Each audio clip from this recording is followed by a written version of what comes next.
front disc wheel. So the disc needs to be on the left side. You can lift up the bike by the forks.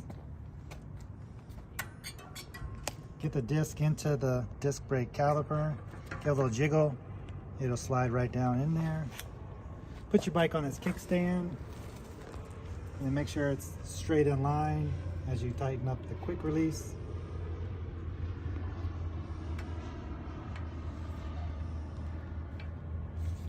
Make sure it's not rubbing. There you go.